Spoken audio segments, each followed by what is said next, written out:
What's up, guys? This is DJ Struck with our first bi-monthly radio show. In this and my new shows, we will be discussing several topics that are clan and non-clan related to try and get a better view on things. Today, I decided to start off by discussing the new clan restructure and how much of an effect it will put on the clan. My first speaker here will be Viligent, and all I will do is ask him a few questions. This was pre-recorded, so if you have any questions for Viligent or the restructure, give it to me and I'll get the answers that you are looking for. Thank you. Viligent, you have been working hard for our clan to help organize it, correct?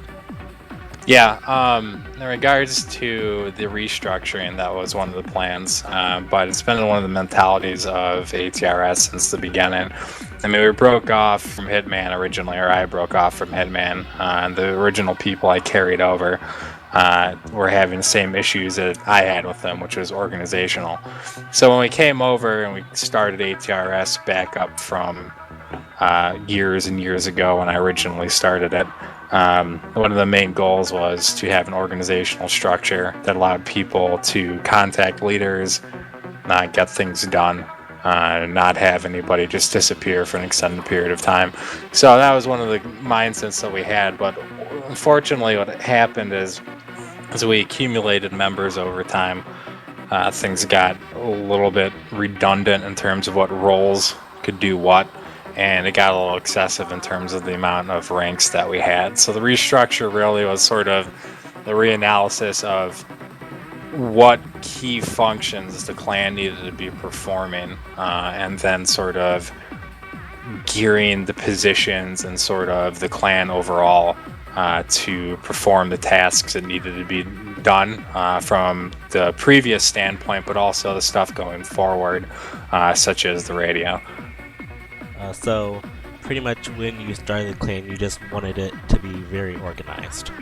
Yeah, that was the goal originally. One of the requirements that people know is obviously about X-Fire. Originally when I was in Hitman, I didn't really know about X-Fire. It wasn't a requirement to have it. The problem with that type of environment, though, is that you can never contact somebody unless you're in game, the same server, at the same time, exactly that they are. So that really wasn't a good system. And then when you have website activity, you have people that are more active in checking it. So if you private message somebody or try and get in contact with somebody over the website, that's not nearly as quick as sort of the X-Fire component was to it. So that's why we had that requirement originally. But there's just the idea that, particularly from the leader perspective, that there should be a clan that people can contact who they need to contact in a quick fashion.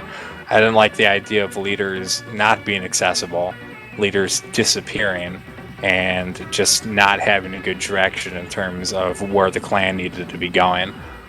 When did the idea of trying to restructure the clan occur to you?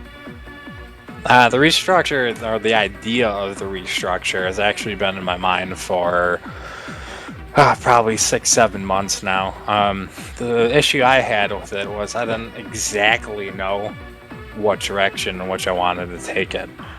There's an idea that I was going to make some small changes. There is the idea of big changes, things like that. But the problem was that I needed time to think about really where we were lacking, where things were falling through the cracks a bit. So as I sort of went through that, I got a better idea of what redundancies and what things could be improved upon. I mean, I tried to keep the ranks that were kept for consistency's sake, meaning the admin and the generals and the commanders, those titles stayed around. But I think what people assume is that I just axed positions, but that's not really what happened. I actually wrote down a list of the key functions of what the clan needed to do as a whole, and I sort of tackled the idea of how we need to do it from that perspective. If I was to take it from the lead admin was performing X function before, the end result probably would have been something that wasn't so extreme, but also wouldn't have met where the clan needed to go and what direction it needed to go in. So as I started going through the tasks, we came up with sort of a two-tiered approach. which was integration and creation. We integrated a lot of the tasks, a lot of the components of the prior roles into existing roles. So you have the admin now being able to recruit, then you have the trainee disappearing, and then you have the general being able to pick up some of the tasks and components that that the LA was doing before. But there's also the creation component too.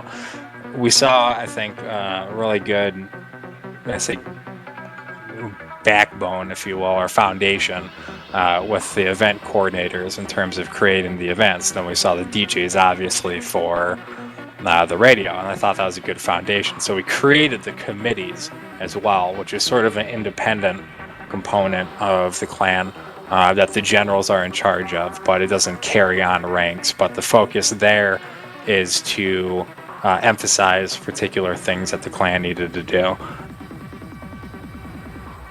How effective do you see or view the restructure being? That's well, I can talk about sort of what direction I want to go in and sort of what I've seen so far. What I've seen so far is a lot of progress. I mean, I've heard some good comment feedbacks about exactly what people think, and so far it's been positive. There was obviously, some reluctance by people whose position was going to be affected, which is completely understandable. If you're a lead admin one day and then your position disappears, the inevitable question is, what's going to happen to me? So there's a little bit of that, but I think there's been really good feedback so far on it. The other component, too, is that I've seen from the committee perspective a lot of really good progress. We saw the newsletter for December, which was something I really wanted to do for a long time, but the clan just wasn't structured in a way where anything extra could be taken on before. So by having the committees, Fox and Hammer taking care of the rosters, for instance, and the events being taken care of by Ashley and BG, it allowed me to focus on creating new things like the newsletter. It allowed for the focus to be on the rosters for particular people. The votes have been getting open on time more consistently. The events have taken off in terms of them happening, them being planned. The one thing that we're working on now is just sort of giving the direction to the radio, which I think is probably the area that is the most improvement needs to be put on. But that being said, it hasn't had as solid of a direction. I mean, the radio in itself is principally a new idea. And it wasn't something I concocted midnight, before I left, actually created it. So it's difficult for me, I guess, to, give a definitive idea of where I want that to go. But even then, for what it is, it's been a significant amount of progress. And I think there's a lot of opportunity going forward, not only for the radio, but also for the other committees as well, as we sort of tweak things along the way. Do you feel like taking out some of the ranks was a good choice for the clan?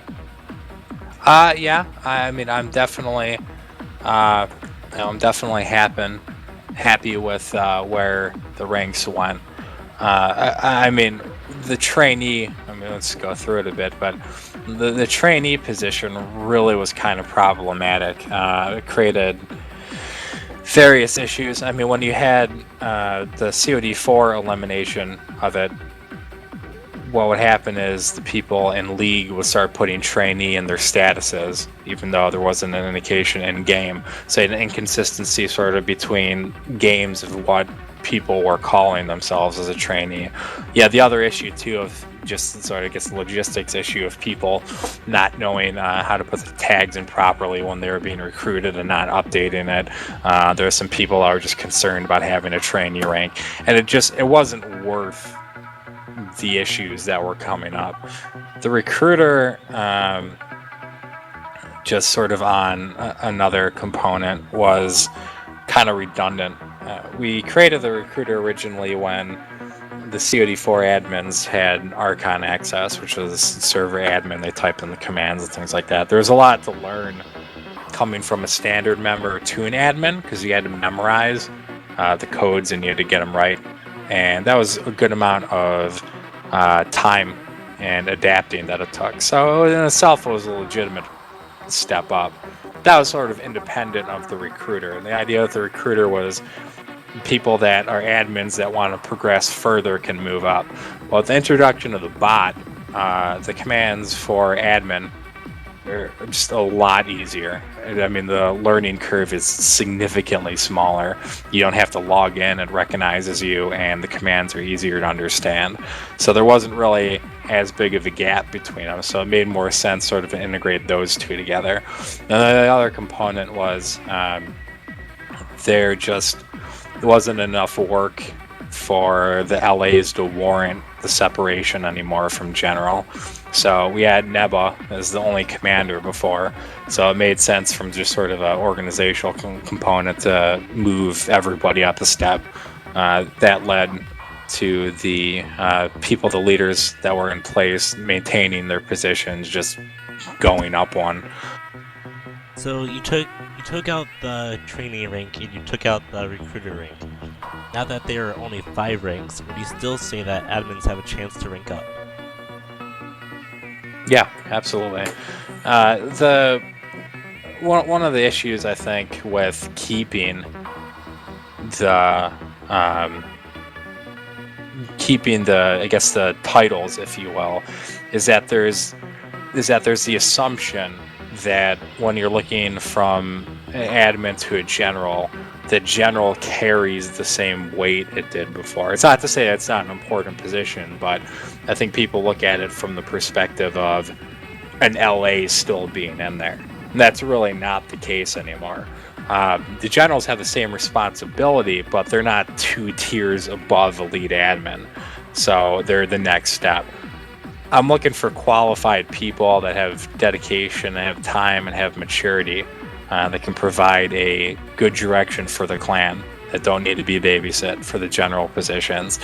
If there's an admin that has interest, meets that, has time in here with the clan, I don't have any issue moving them up to general just because there's an elimination of the lead admin rank. Is there anything else that you would like to add to this segment? Well, one of the things would be, we're looking for feedback on, the committee system. We're also looking for new event coordinators, new DJs, things like that. So definitely, if you have any interest in terms of joining a committee, there are openings across the board. The other component too is if you have any feedback just in the general committees itself, or any of the website, the newsletters, and things like that, please feel free to give the feedback, because we are looking for anything that will help us improve. Alright, thanks for letting me have you, Bill. Yep.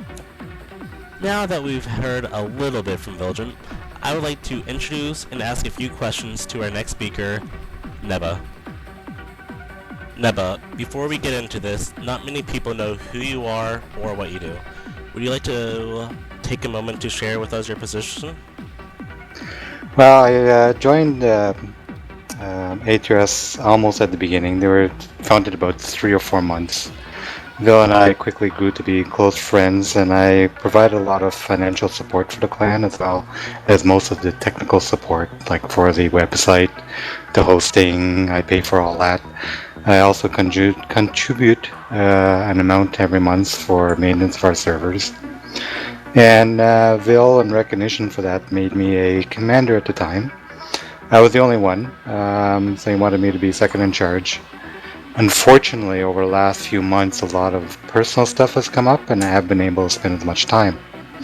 So Vil decided to promote a couple of other people to commander to help fill in the spot I'm kind of haven't been around for, and hopefully we'll get back to pretty soon. Do you think that the restructure will be a good effect on the clan with combined ranks and stuff? Yeah, it got a little bit confusing. I felt, as well as Vil did, that there was too many levels and too much splitting up of responsibility. This way there's only basically 3 tiers plus Vil. The commanders are kind of like the ultimate responsibility for their areas. the generals kind of carry out their